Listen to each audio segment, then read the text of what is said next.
জামাতের কি কোনো নারী প্রার্থী হয়েছে? জামাত কোনো বড় বড় কথা বলছে, কিন্তু জামাত নারী কোনো প্রার্থী তো দাঁড় করায়নি।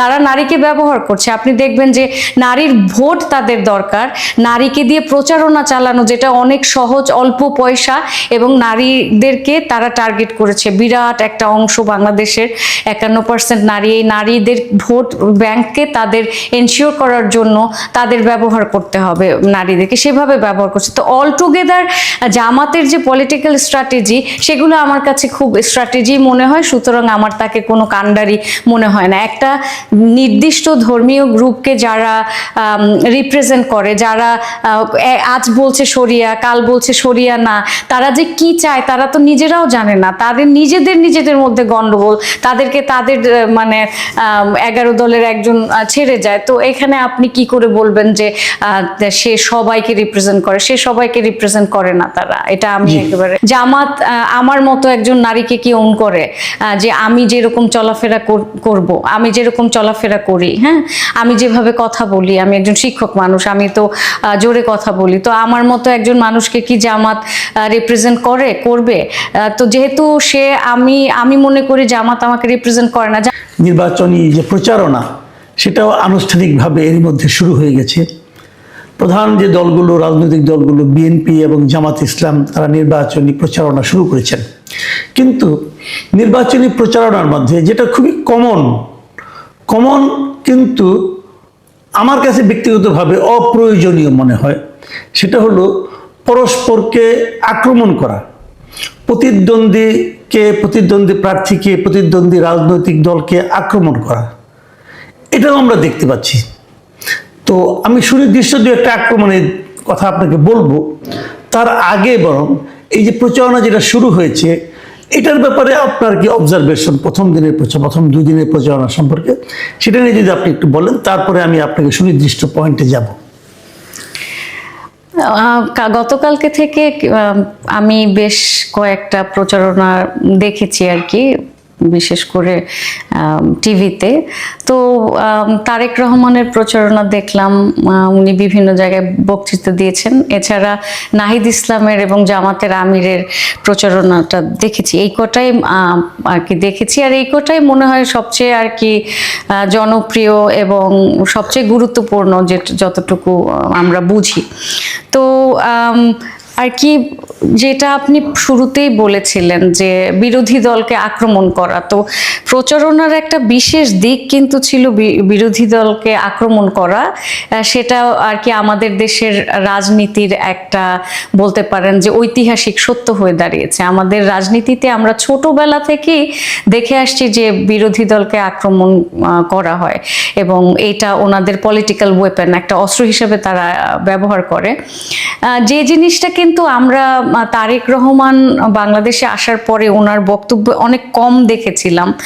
উনি সাধারণত বিরোধী দলকে আক্রমণ করেনি, কিন্তু যেই মানে সিলেটে বা নরসিংদীতে ওনার যে প্রচারণা বা বক্তব্য, সেখানে উনি কিছু কথা বলেছেন। এখন ওই কথাটাকে কতখানি আমি আক্রমণ মনে করব আর কতখানি ডিফেন্স মনে করব বা প্রয়োজন মনে করব, সেটাও কিন্তু ভেবে দেখার বিষয় রয়েছে। আপনি যদি ভালো করে দেখেন, জামাতের প্রচারণা আমরা দীর্ঘদিন ধরে দেখেছি, এবং জামাতের প্রচারণায় জামাত ধর্মকে ব্যবহার করছে। এখন বাংলাদেশের যে বাংলাদেশের বাস্তবতায় মানুষ আর কি ধর্মীয়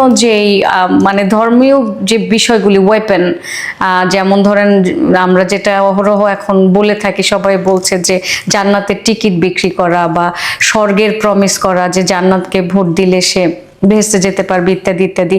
এই সমস্ত জিনিসগুলিকে যে এটার একটা কাউন্টার ন্যারেটিভ তৈরি করা বা এই জিনিসটাকে ডিবাঙ্ক করা, এইটাও হয়তো উনি প্রয়োজনীয় মনে করেছেন।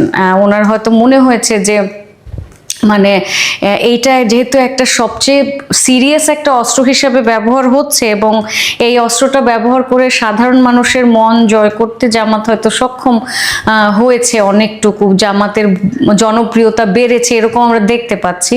তো ওই বিবেচনায় হয়তো উনি যে ধর্মীয় যেই ধর্মের যে কার্ড, যে আল্লাহ তাআলা যেহেতু সবকিছুর মালিক এবং তিনি বেহেশতে কে যাবে বেহেশতে কে যাবে না সেটা নির্ধারণ শুধু আল্লাহ তাআলা করতে পারে। আমার মনে হয় ওই জিনিসটাকে কেন্দ্র করে উনি বলেছে। এরপরে আপনি জামাতের এবং আর কি এনসিপির ওনাদের যে প্রচারণা সেটা ওনাদের বক্তব্যগুলিও শুনেছি। ওখানে নাহিদ ইসলাম জামাতের আমিরকে মানে মানবিক বাংলাদেশের কান্ডারি হিসেবে আর কি বলেছেন, তো এভাবে ভোট চেয়েছেন। এবং আপনি হয়তো দেখেছেন যে এনসিপি জামাতের দীর্ঘদিনের প্রচারণায় বিএনপিকে আক্রমণ করা কিন্তু সবচেয়ে বড় কৌশলের একটা অংশ। না, এই যে আমি একটু থামাই আপনাকে, এই যে কথাটা আপনি বললেন যে নাহিদ ইসলাম জামায়াতের আমিরকে মানবিক বাংলাদেশের স্বপ্নদ্রষ্টা বলেছেন, তো উনি যদি নাহিদ ইসলাম যদি জামায়াতের আমিরকে সেভাবে দেখেন, ওনার সঙ্গে মিশে ওনার আচরণে ওনার কথাবার্তায়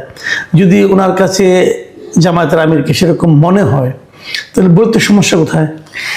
বলতে সমস্যা এইভাবে যে তারা একটা নির্দিষ্ট কমিউনিটিকে রিপ্রেজেন্ট করে। হ্যাঁ, তারা একটা কমিউনিটির দল, তারা কিন্তু পুরো বাংলাদেশের দল না, বা পুরো বাংলাদেশের যেই সকল স্তরের মানুষ, যদিও ওনারা অনেক হিন্দুকে নিয়েছে, সেটা আমার কাছে, আমি ব্যক্তিগতভাবে পলিটিক্যাল স্ট্র্যাটেজি মনে করি যে এই কাজটি তারা করে বা একজন হিন্দুকে ইনক্লুড করে তারা মানে হিন্দুদের ভোট নিশ্চিত করা বা হিন্দুদের মন জয় করার একটা চেষ্টা করছে। তারপরে আপনি দেখবেন যে আমাদের যে ইন্ডিজেনিয়াস মানুষ আছে, যে ক্ষুদ্র নৃগোষ্ঠী আছে, জামাতকে বেসিকলি তাদের যে ভ্যালুস, তাদের যে বিশ্বাস ব্যবস্থা, তাদের সমাজ ব্যবস্থা, সেগুলোকে জামাত অন করে।